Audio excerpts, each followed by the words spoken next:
Hello and welcome to Dysfunctional Dialogue. I got with me here today Bill Shorey's, Jeff Candy, and Tim Wright. We're having a little fun. Guys, welcome to the program. Hey, Jeff, do you remember the wager I had with someone? I did this on a few occasions at McHugh's. I would say to him, I'll bet you a bottle of beer, a fresh bottle of beer, if I could take this bottle and make it just suspend from this wall. Do you remember that? I remember you doing that. Yeah. Well, because so I would take the bottle. The people are like, there's no way you could do that. You're saying you're not going to attach anything to it. You're not going to do it. It's going to just sit there right against a wall. You're not going to put it underneath. No, just do we have a deal? Is it a bet? Yeah, it's a bet. God, there's no way you could do that. And I would take the bottle, and I got a bottle right here as an example, and I would move the bottle up and down the wall really fast on this old, I don't even know, pine wall. It was like leaching, and all of the tobacco gross stuff from all the years created like a sticky residue. And when I rubbed the bottle up against it and then held it there for a moment, it would end up cooling just long enough where the bottle would just stick there in that spot. Yeah. Blows people's minds away, and I get myself a free beer. Try it now. See if it works. That's not McHugh's for that. Oh, had to be at McHugh's for that? Yeah, because it was because those walls were just rotting, from old tobacco smoke and right, probably vomit, everything, and mold, and I got to clean it for 2.5 years. Yeah, whenever. Well, you didn't do a good job. Well, I tried. Yeah. You did not do a good job. Yeah. Well, with all the extra bonus money you got there, that's the least you could do. Exactly. Yeah. I mean, I did the ice at night. There was a lot of things we had to do after hours. We had this. There was actually some cleaning done. We had a squeegee, the whole floor. Disgusting. It all went into the center. Terrible. All went into the basement where all the food and beer is kept. All this sludge. It was going right down through into that. I never went down in that basement. Yeah. I literally just had a conversation with someone about that. How I was up in I was at Lambeau Field. It was off season, but I had a couple clients up there. We had dinner at Curly's, the restaurant inside there, and I got the bratwurst on like a beer flavored bun or something like that. I took one bite into this brat. The brat was good, but the bun smelt like McHugh's like floor or something. Like the day after, it smelled like a bar. The day after, like remember those days we would go there like a St. Patrick's Day. You go in the bar like real early in the morning and just smelled like 7:30 rot.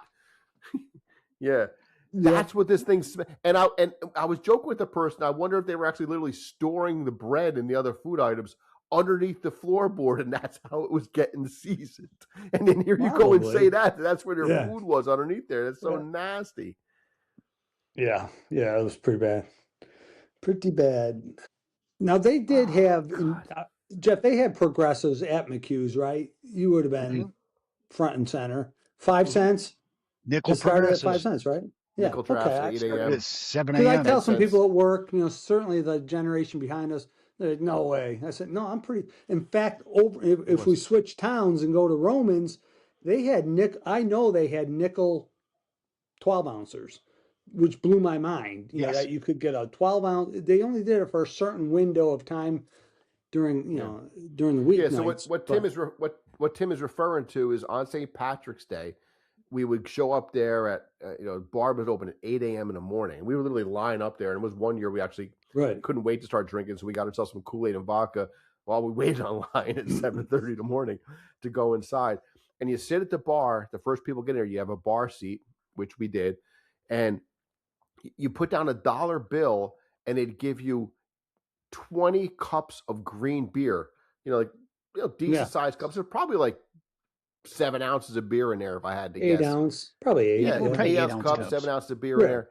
And then you get the Lucky Charms, right? They give you a bowl and a Lucky Charms, and you put the green beer in a Lucky Charms. It was just the most gross thing in the world, and it was great. It was a great experience. But then, of course, a couple of things came out of that. There was the one year, Jeff, where I had the guy found out it was my birthday right around that time. and he bought me a shot. Remember, it was Tim Whitty bought me a shot because he was tending a bar, and we had just come back from the back of the bar where it was dark. We came up front, and the light was shining in my eyes, and now it's like noon. We've been drinking since 8 and drinking hard, and he gave me this warm shot of vodka, and I drank it and immediately went, oh. I ran to the front door, and like a true champ, man, I'm telling you, world record distance on this projectile. I leaned into it, and it had an arch to it. It just went flap, flap, flap, flap, flap, flap, flap, flap. And then Jeff and I wanted to go, I don't think, buy some cigars or whatever. We're just go for a walk, and we're walking down the ways.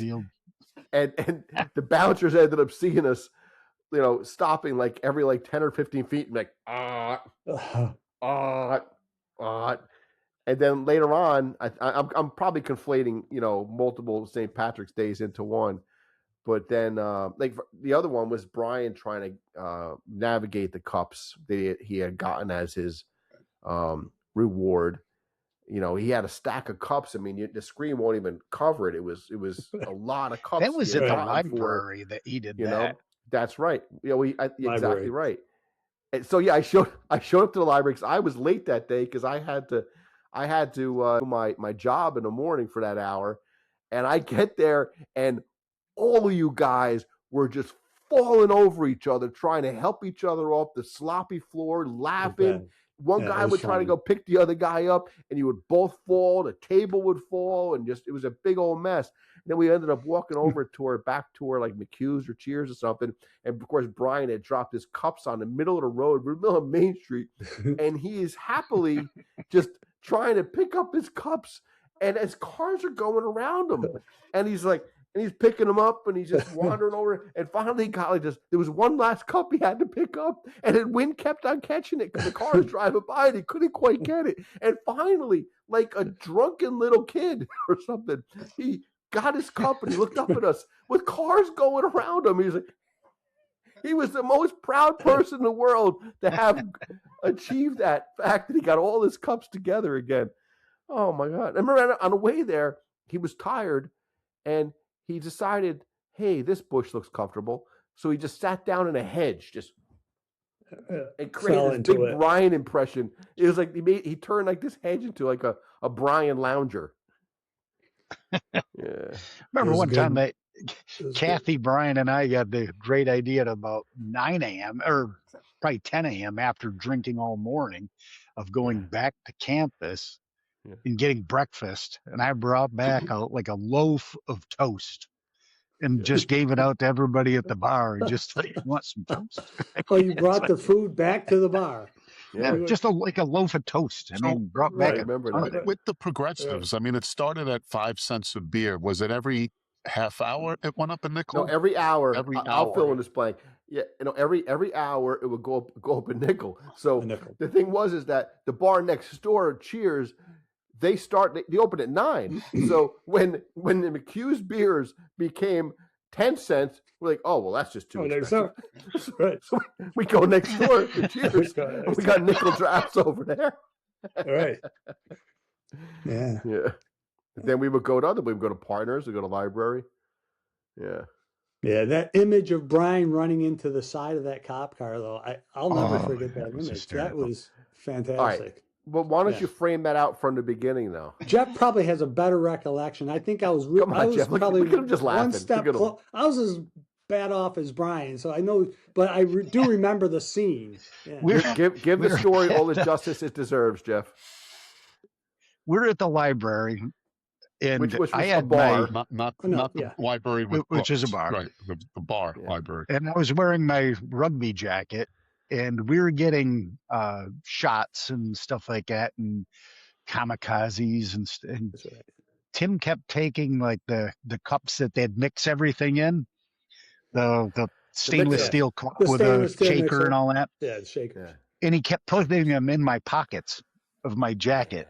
Because my jacket, the pockets were ripped, so it was just the whole bottom of the jacket was a pocket. He was sticking them into my jacket, so I had like 4 or 5 of these things in my jacket at that time. we were getting ready to go to elsewhere because we figured we were just about they're losing the humor in us. And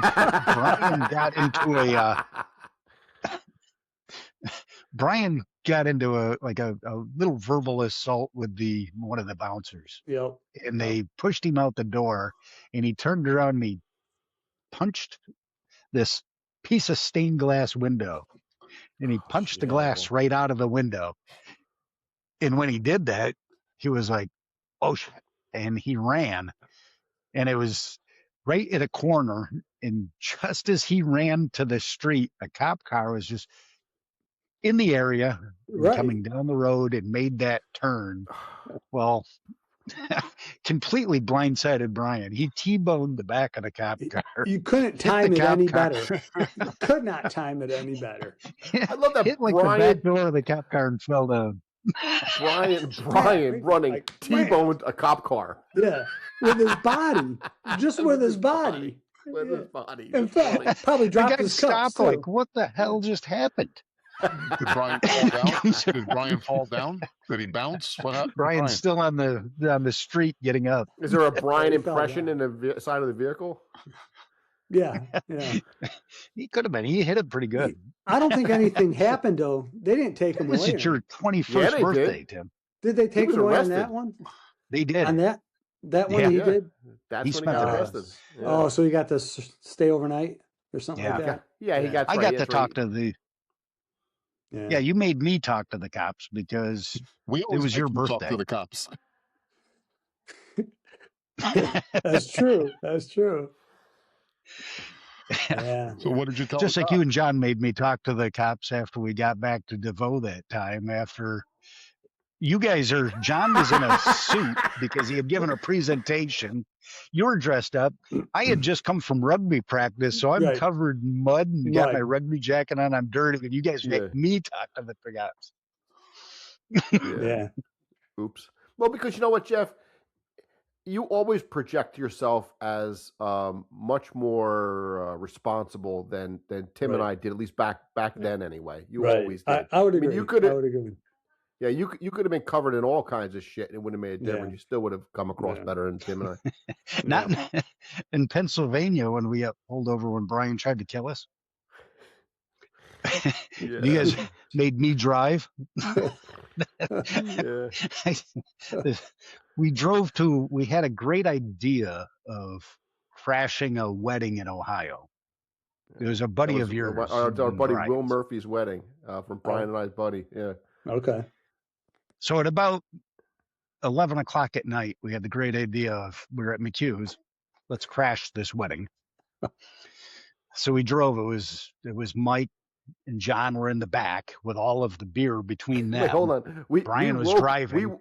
We woke Mike up from a sleep at 2 o'clock in the morning, right before we're getting ready to go, and said, "Come on, you're coming with us." Shit. And he did. He came with us. So I was in the passenger seat. Right. And Brian and John start to get into a tussle, an argument. Go at it. Yeah. Yeah. Brian threw a beer at the back window of the car, right in between John and Mike. It's Brian's car. Yeah, yes, it's Brian's car. It covered. It just enveloped the entire back window. Right. Yeah. So we're in Pennsylvania now, and he's really mad at us. He's going to kill us. He's coasting like into tractor trailers and all that, and we're singing "Brian's going to kill us" and he doesn't care, and all that. He doesn't care. Brian's gonna kill us and he doesn't care. We got pulled over. Brian got a ticket. And the officer comes back. There's two state troopers, and they come back and they give Brian the ticket. And they said, "Just sign it." Brian's like, "Am I signing it because I'm receiving the ticket, or am I signing it because I'm sorry? No. I gotta jump in there. So yes, he did try saying that, but what he actually said was, "Am I signing to say I'm signing, or am I signing to sign?" And the cop's like, "What?" Am I signing to say I'm signing, or am I signing to sign? What are you talking? He's cops like, just sign a ticket now, or I'm bringing you in right now. Okay. What time of night is this? Are we in like the 2, 3 a.m. type thing? 3:30. This is probably 1. No, this is probably 3:30. this is probably 2:00 in the morning. Yeah, it's got to be. I'm pretty 2 sure we o'clock in the left morning. Niagara at 2. I think we left after the bars closed. Oh, This is the green the green shingle trip. yes. Yeah. So they pull Brian out of the car because he's in no shape to be driving a car. Yeah. And they said, which one of you guys can drive? Now, So I'm going to jump in John here and from my Mike are in the back perspective, seat. and we What's got that? beer stacked all around us. Don't drink and drive. And it was just, there's no way we could do anything about it. If we got out, it would be a bunch of beer cans just pour out with us. We couldn't do it. So so Mike and I said, Jeff, not knowing Jeff, go ahead. So I get out of the car. Well, and I go and I stand in front of. What we didn't know about you is that you actually had a stack of beer right next to you too, though, that you had to navigate around. Yeah. Gosh. So I get out of the car and I stand in front of the car. The troopers are both in their car, writing the ticket and doing the rest of their stuff. Yeah. So I'm standing in front of the car, completely thinking I'm like a foot away from the car. I'm like 4 feet in front of the car. I went to lean back against the car, and since I'm 4 feet away, I went down. And both officers just look up and they're like, "You can sit in the driver's seat." So I got up, went around, and they said, "We're going to follow you guys right back to the state line." Yeah. State line. Yeah. Jeff, that's not how I remember it. Wow, how about that? So what I remember is that because you had all of those beers there, and because you didn't want to disturb those beers, you hopped right over that center console into the driver's seat. No, I stood in front of the car, and I was way farther away from the car than I thought I was. Wait, what the hell? I'm so confused by this. You couldn't get up, so you hopped, and a cop literally looked at you like, "What the hell are you doing?" Because you hopped over the console. Was that another time, Jeff? Could be. Could have been. We got pulled over twice in the same night. It could have been that night. Was the Fred's could have been that night. Fred's bait and tackle, right? Was something like that? What? But that night with the green shingle, we didn't get back to campus until like 7 a.m. or 8 a.m. because classes were just starting, and we went to class. John and I made it to our philosophy class. Yeah. And people were like, "Oh man," because we just stunk probably like McHugh's floor. Yeah, right. At that point. Oh man. But Tim was alluding to the fact we got pulled over twice in the same night by the same officers. I think that's an accomplishment. I mean, that's hard to do. And never got a ticket. We were trying to get to DeVoe. We just took some bad turns. Just got lost. And do you remember what night that was?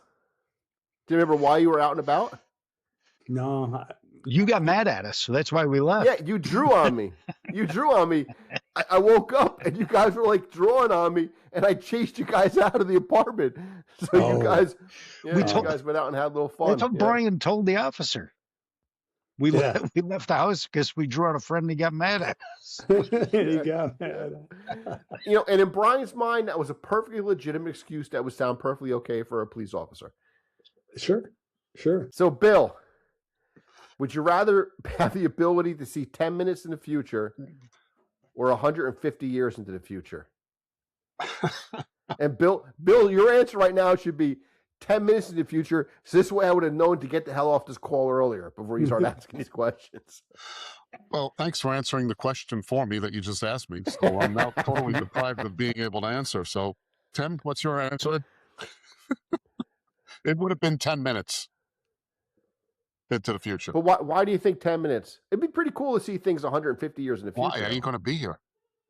Yeah, I'm not going to be here. But What if if you you can see could things live? 150 years in the future, you could also see things a few minutes into your future. You see that as well. No, not necessarily. I'm just seeing what it's going to look like in the year, 2176, or who cares? All right, but you'd be able to maybe look at some stocks that did very well. But You know, 95% of those companies that are there then don't exist today.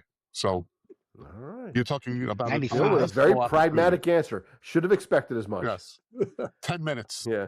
Final answer. Don't even have to phone a friend. What are you going to find out in 10 minutes that's going to change your life now? I go to the That he should have I go to the stuff. track. I go to the track and look at I was gonna race say the 5 track. while race And with- 4 is going on. You Yeah. only have 10 minutes from now till then. Yeah, so You're if not getting to a track. if I'm at the racetrack and it's race 4 is going off, I look at the results of race 5.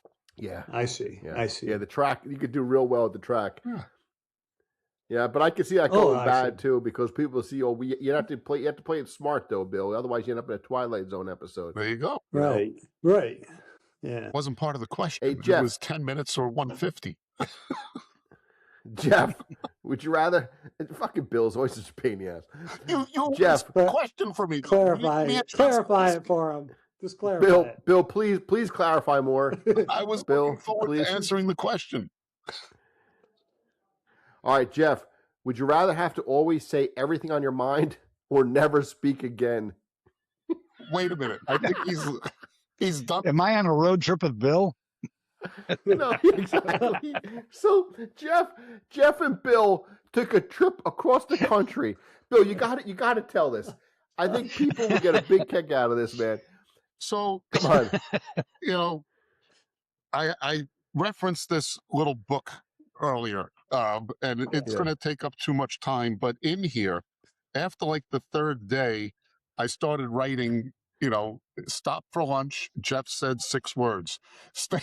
So far.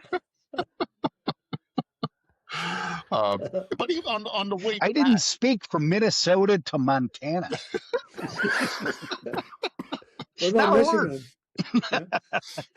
Yeah, I mean, this stuff is gold. I mean, it's our daily diary of our cross country trip, and oh man, yeah. Jeff didn't talk. He didn't drive either. He didn't.